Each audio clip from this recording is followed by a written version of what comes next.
This is the best moments of the Barbecue Central show in 10 minutes or less. Ever wish you could re-listen to your favorite interview or segment? Do you enjoy hearing older shows for the first time in years? Then the best moments of the Barbecue Central show in 10 minutes or less is just what you need. Thanks for listening and enjoy the show. Time once again for another edition of the best moments of the Barbecue Central show in 10 minutes or less. I'm your host, John Solberg, and today's episode is being brought to you by The Butcher Shop, purveyors of highly sought after 100% Australian non-crossbred Wylarah 9 Plus briskets, and as always, handpicked just for you. The Butcher Shop has been retailing the finest meats for the past 15 years. Every week, they ship out competition quality meats to many of the biggest teams in the competition scene across the nation. Simply put, teams who use the Butcher Shop win, and they win often. Not a competitor, but still have an eye for the finer cuts? Great news. The Butcher Shop is shipping some of the finest prime, dry-aged Australian Wagyu and Japanese Wagyu steaks to people just like you and me who aspire to be the kings and queens of their cul-de-sacs. The Butcher Shop always has Berkshire, Compard Duroc, Allegiance Duroc, and Prairie Fresh all-natural pork in stock. And again, always handpicked just for you. Now you might be saying, John, all this sounds great, but what about the exotic stuff? Well, rest easy knowing the Butcher Shop can get you your next elk steak or camel roast. They'll get it out promptly. That's right, you know they got camel. Give some a try. Let me know what you think. So let's review. The best competition briskets, check. The best pork selection, check. Giving you better overall options to cook at home, check. So what are you waiting for? Give the Butcher Shop a call today. 850-458-8782. 850-458-8782. Mention the Barbecue Central show for 10% off your entire order each and every time. You can also interact with them on Facebook, facebook.com/The Butcher Shop. Shop is spelled S-H-O-P-P-E. The Butcher Shop, home of the 100% Australian non-crossbred Wylarah 9 Plus briskets. And here's what's going on in today's show from January the 3rd, 2012. Greg's gonna come clean. Oh, Centralites, I have something to profess to you, and I feel like a dirty man. A dirty man who now must come clean to his barbecue brethren, no relation to the website. And here is what I have to say. Folks, I have taken a lover. Get that big stuff out of here. And I am not ashamed to say that this lover has changed my very way of life when it comes to the world of barbecue and grilling. I am in love. Free as the birds soar across the mountain air and streams of valleys below the peaks of fjords and mountains. Free at last.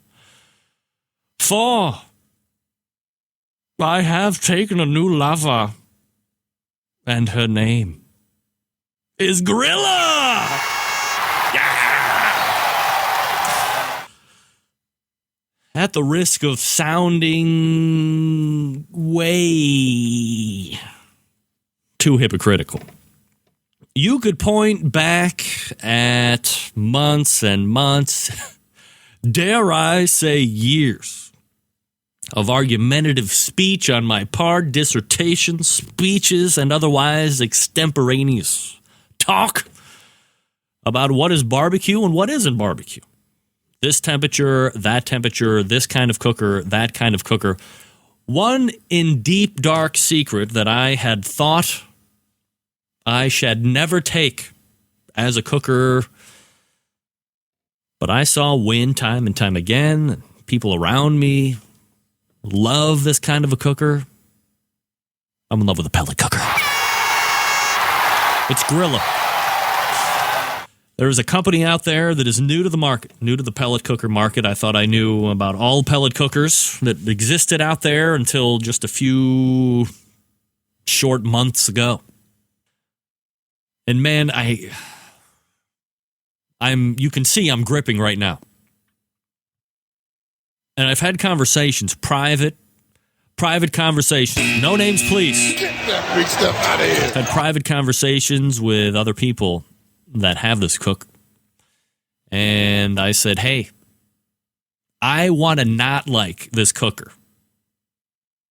But I'll be goddamned, I love it. It's is it too easy? Can you love a cooker too much because it is within 3 cooks you realize that your life as a barbecue cook potentially has changed, even if it's just in the backyard alone. Now, I could certainly see taking this kind of a cooker to competitions. It doesn't have huge, let's call it, competition capacity when you would compare it to some of the other models, an FEC or a bigger Traeger. Those are the first 2 that come to mind. Obviously, it is, I guess, comparable to a certain degree when you're looking at, the Weber Smoky Mountains, bigger than a Weber Smoky Mountain. I think on the main cooking chamber, I could probably get 3 8 to 9 pound butts. Maybe if I do them right, I could probably get 9. Pardon me, I could probably get 4 on there. For me, that's plenty. I cooked 2 full racks of untrimmed spare ribs. They were good 5 pounds a piece. And I was able to get them right on there. I didn't have to cut anything in half. And I set the temperature right. It goes like smoke, 180, 200, 225, 250. You get so on and so forth. High temperature on this thing will actually get and maintain at 550 degrees, which to me is grilling temperature. It's not like some of the other pellet cookers that say they're going to get somewhere, but they flounder in the 425 to 450 degree range. Biggest sticking point for the potential success of this cooker, obviously, if you're going to the webpage, is shipped to you. It is $1,500. I don't have a lot to compare to as far as, when we're buying cookers and all this other stuff. I understand that there's going to be less expensive cookers. And I don't have a Traeger cooker. I don't have a Green Mountain grill. I don't have a Fast Eddie cooker. I don't have a Fast Eddie grill. And I don't have a Mac. And I don't have a Louisiana grill. Blah, blah, blah. Here's what I know. If you have $1,500 and you've always wanted to get a pellet cooker and it breaks out of the norm design, you can look in and see the fire pod burning.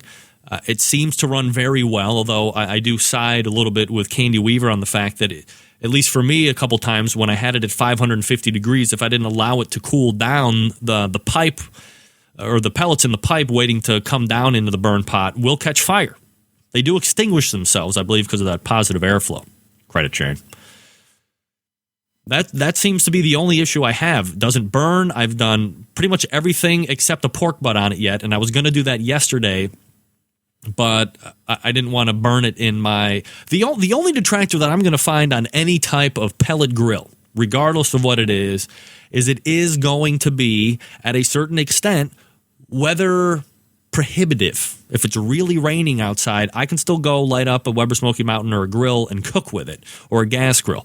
I don't want to put that thing out into the elements true fold because I don't want to burn up the electronics in it. But many cooks in now on different varying levels and loving wood pellets and wood smoke and all that stuff. My Grilla right now is a win for me. And we'll see what you think if you're interested in the Grilla type grill. But gang, I had to come clean. I couldn't take it anymore. I'm free, man. Free now. Hey, I know Greg's not a big fan of the All Greg shows, but I certainly am. And more importantly, keep this in context. In this time frame, this 2012 time frame, there was a lot of anti-pellet sentiment. It wasn't there's still a lot of anti-pellet sentiment. I remember when I made my transition, I never hated on pellets, but I had to go get a pellet grill so I could have an intelligent conversation about it. I digress.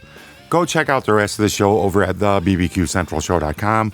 Check out the Butcher Shop on their Facebook page, facebook.com/thebutchershop. Shop spelled SHOPPE. Mention the Barbecue Central Show. Save 10% off your entire order. Until next time on the best moments of the Barbecue Central show in 10 minutes or less, I'm your host, John Solberg. I look forward to talking to you again soon.